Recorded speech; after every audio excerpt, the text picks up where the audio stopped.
Palace पे जो उन्होंने ऑपरेशन किया पंजाब हुकूमत ने, उन्होंने कहा कि जो इलीगल जो ज़मीन थी वागजार करवाई गई। तो इसको फिर जो आपकी क़यादत है वो कह रही है इंतकामी कार्रवाइयाँ हो रही हैं। तो अब जो भी कार्रवाई होगी, काम होगा, उसमें सियासत आएगी या कुछ इंतज़ामी मामलात भी होते हैं? ये इंतजामी हो तो मेरा हाल 2.5 साल पहले हो जाते। जब बाज़ जगहों पे नैब नहीं कुछ कर सकी तो फिर इन्होंने एंटी करप्शन को ये जॉब दिया कि आप ये काम करें, टास्क दिया। तो मिनिस्टर आए थे लाहौर, उन्होंने बुला के इनको कहा कि ये काम करें, और ऑलमोस्ट वो सब जितने भी PMLN के लोग हैं उनकी छानबीन कर रहे हैं। कहीं से कोई छोटी मोटी चीज़ मिल जाए तो हम उसका जवाब दिला के ये काम करें। तो मेरा हाल है ये आपके सामने है सारी बातें। इंतजामी हो तो इंतजामी तो हम बिल्कुल वेलकम करेंगे। इंतजामी मामलात और तो कब्जे सारे हो रहे हैं, मजीद कब्जे हो रहे हैं। अच्छा राणा साहब, एक बड़ी दिलचस्प बात है कि बाकी जितने भी आपकी क़यादत है सबका कोई ना कोई नाप भी बुलाता है, बाकी भी करता है, आपका नाम कहीं नहीं आ रहा, तो वजह क्या है इसकी? खुदा के लिए आप मेरे पीछे क्यों पड़ गए हैं? भी उन्होंने बस की है 4-5 दफा, देखा सब कुछ। अब अल्लाह की मेहरबानी है, बाकी अल्लाह ताला महफूज रखे इनसे। चले, लेकिन बाकी लोगों पे इसका मतलब है अल्लाह की मेहरबानी नहीं है। अच्छा राणा साहब, अब PTM की मैं गुफ्तगू करूंगा, आपसे बात भी करूंगा। अब इसमें पीपल्स पार्टी का जो रोल है, जो आप लोग यानी नवाज शरीफ और आप लोग जो लेते हैं लाइन बड़ी हार्ड लेते हैं, मौलाना फजल रहमान भी, पीपल्स पार्टी बीच में से कोई गुंजाइश निकाल लेती है। इस्तीफ़ों की बात हुई, वहाँ पे भी हो गया, मुस्ताफ़ी नहीं होना, सेनेट के इलेक्शन की बात हो गई, बाई इलेक्शन की हो गई। तो क्या PDM को पीपल्स पार्टी लीड कर रही है, जो दिमाग है पीपल्स पार्टी को फॉलो हो रहा है? नहीं, देखिए मेरा ख्याल है कोई भी अभी तक ऐसा फैसला नहीं हुआ जो PDM से किसी को फैसले के से इख्तलाफ हो। तो जो जो प्रोग्राम बने हैं वो PDM के प्लेटफॉर्म से हो रहा है। तो बाकी राय अपनी की मुख्तलिफ होती है।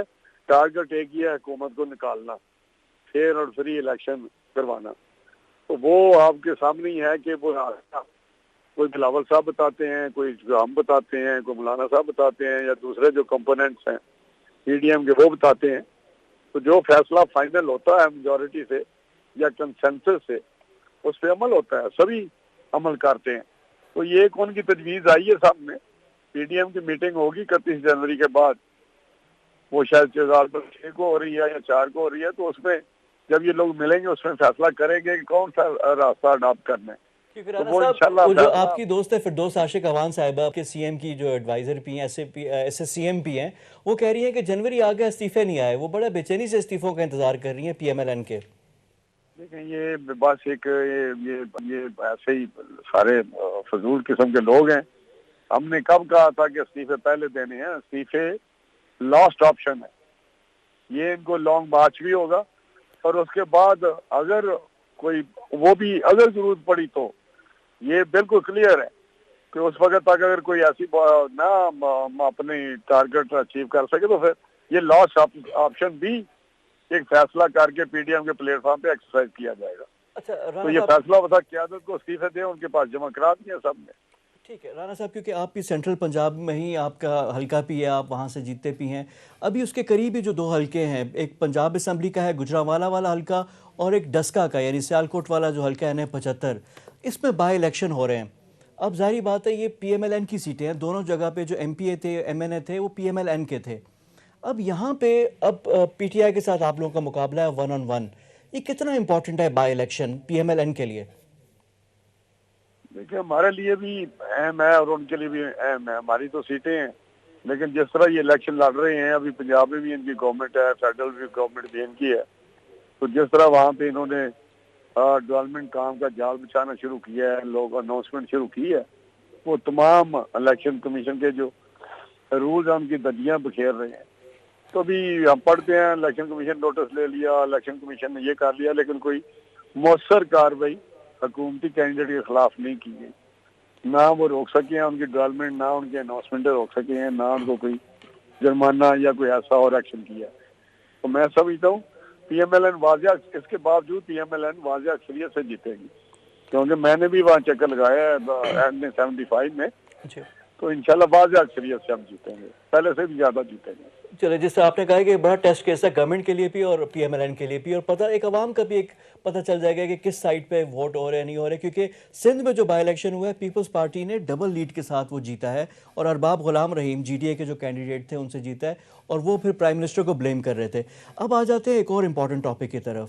राना साहब, कौमी असम्बली में आप भी हैं, आप एमएनए भी हैं और अब पब्लिक अकाउंट्स कमेटी की जिम्मेदारियां भी हैं, तो जो ब्रॉडशीट वाला मामला आया है, चीज़ें आई हुई हैं, तो ये कितना इंपॉर्टेंट है और उसमें अब जो कमेटी बन रही है बाकी मज़ीद तफ्तीश होगी, ये आपकी जमात के लिए भी कोई ख़तरा है? और इसको क्या पाकिस्तान के लिए प्रॉपर इन्वेस्टिगेट और मनतकी अंजाम तक होना चाहिए कि जो लोग जिनके नाम हैं उनको इन्वेस्टिगेट किया जाए और सब रिकवर किया जाए चीज़ें?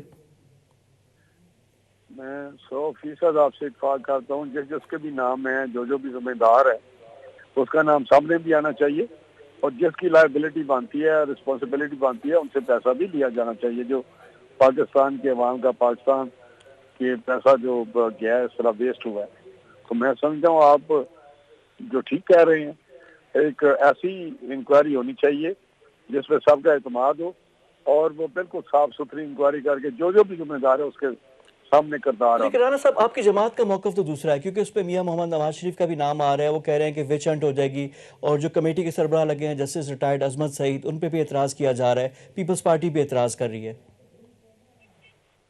नहीं, देखिए, मैं समझता हूँ कि हमारा जायज़ गिला शिकवा है कि वो जस्टिस अजमत सईद साहब जो रिटायर हो गए हैं, उनका साहब जो रहा है पानामा केस में या दूसरे जो केसेस थे अपोजिशन के, उसमें जिस तरह का उनका तरीक़ेकार था या एक रवैया था, वो सबके सामने है। तो उस लास्ट से हम कहते हैं कि हमारा तो उस ब्रॉडशीट से लेना देना ही नहीं बनता।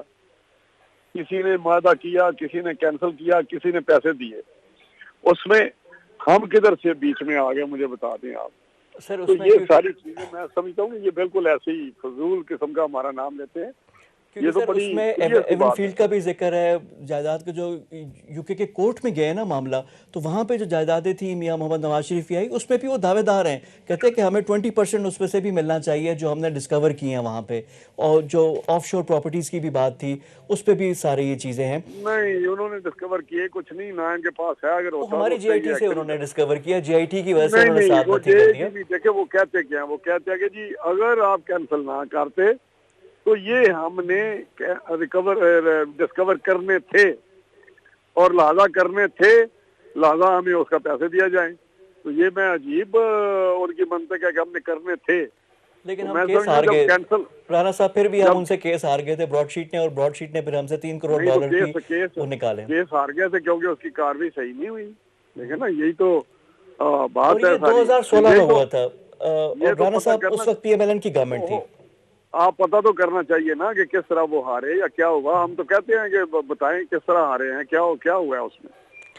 अच्छा राना साहब, अब एक सवाल आपसे, क्योंकि आप शहबाज शरीफ जो आपके पार्टी के सदर हैं, उनसे भी कोई राब्ता, कोई बातचीत, क्योंकि सारी चीज़ों में शहबाज शरीफ अलूफ नज़र आ रहे हैं। वो जब से पाबंद सलासल हुए हैं, कोई पहले जो होता था, कोई बयान आता था, चीज़ें होती थी, वो नहीं आ रहे। और अब Maryam Nawaz is at the forefront, she is calling the shots. तो इसको पार्टी में कैसे देखा जा रहा है और शहबाज शरीफ कब एक्टिव होंगे, उनका क्या रोल होगा?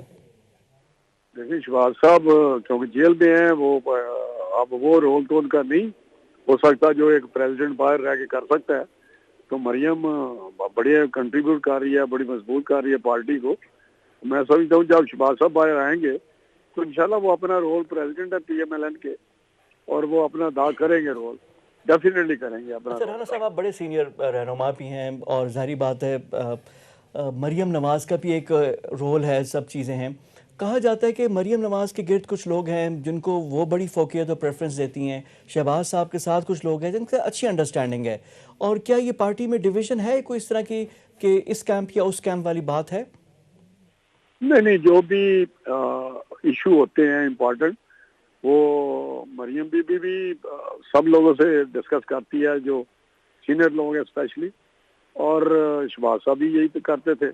लेकिन डे टू डे वाला मामला तो यही है, जो करीब तो लोग होते हैं जो हर वक्त उधर होते हैं पास, वो बात कर लेते हैं। तो मैं नहीं समझता कि इसमें कोई तरीक़ेकार मुख्तलिफ है। तरीक़ेकार तो वही है, लेकिन फैसला जो भी होता है वो फिर मिल के सारे लोग करते हैं, डिस्कस करके इशूज़ को।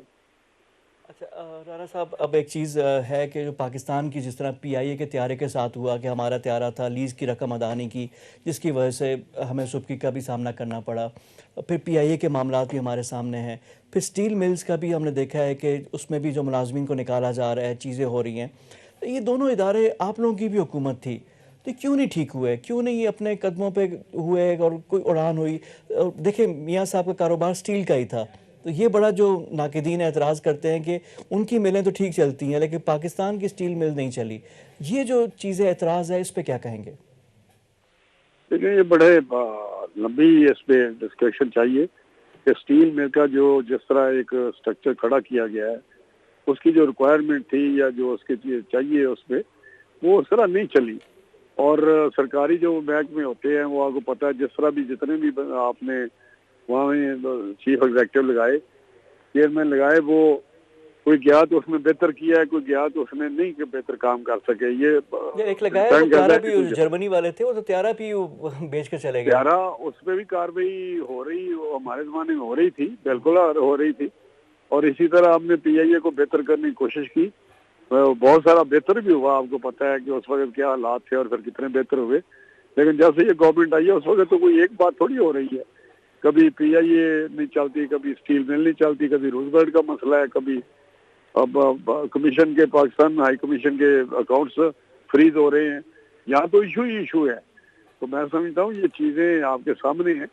उस वक्त तो ऐसे कोई ऐसे बड़े मेजर इशू कोई नहीं थे, छोटा मोटा डे टू डे था जिससे हम जिसको हैंडल कर रहे थे। अच्छा सर, अकाउंटेबिलिटी का फोरम बड़ा इंपॉर्टेंट है और उसमें हम कहते हैं कि पार्लियामान ही अकाउंटेबिलिटी का फोरम हो, कमेटीज़ होती हैं और सबसे इंपॉर्टेंट पब्लिक अकाउंट्स कमेटी है, जो कि ज़ाहिर बात है पब्लिक अकाउंट्स की कस्टोडियन भी है और जो पूछ गुछ का भी हक रखती है। तो उस फ्रंट पे क्या डेवलपमेंट्स हो रही हैं? देखिए पब्लिक अकाउंट्स कमेटी बड़ा अच्छा काम कर रही है, सारे मेंबर उसके बड़ी पूरी मेहनत से काम कर रहे हैं, मैं आपको बताऊं। लेकिन फिर भी रिजल्ट बहुत अच्छे हैं, बहुत सारी डिस्पोजल हुई है। उसके फिगर्स आप देख सकते हैं कि कितना रिकवरी बहुत हुई है, 490 बिलियन के करीब रिकवरीज हैं। और कोविड भी आया है, उसमें थोड़ी सस्पेंड भी रही मीटिंग, और फिर थोड़ा सस्पेंड हुआ। ये सारी चीजें इसके बावजूद मामला पब्लिक अकाउंट्स कमेटी के बहुत अच्छे हैं और उसमें काफी चीजें जो है वो आगे बढ़ रही हैं, क्योंकि बैकलॉग बहुत ज्यादा है, इसलिए उस पर बहुत ज्यादा काम करने की जरूरत है ताकि बैकलॉग खत्म करके हम करंट पे आए। असल में मसला ज्यादा इफेक्टिवली काम हो सकता है अगर कोई जो मौजूदा साल हैं, 2 3 4 साल पिछले, उसमें काम किया जाए। हम तो 11 12 से शुरू हैं, तो 11 12 का भी है, उससे भी पहले के जो पैराज हैं, तो वो लोग कोई मर गए हैं, वो चले गए हैं, कोई रिटायर हो गए हैं। तो ये बड़ा अजीब सा वहाँ पे है सारा सिलसिला, लेकिन इसके बावजूद बहुत अच्छी परफॉर्मेंस आ रही है उसकी। और राणा साहब, हम उम्मीद करते हैं कि इसको मजीद बेहतर हो, क्योंकि पार्लियामान ही एक अकाउंटेबल लोगों को करे और ये बिल्कुल। फोरम होना चाहिए जिस पे हो।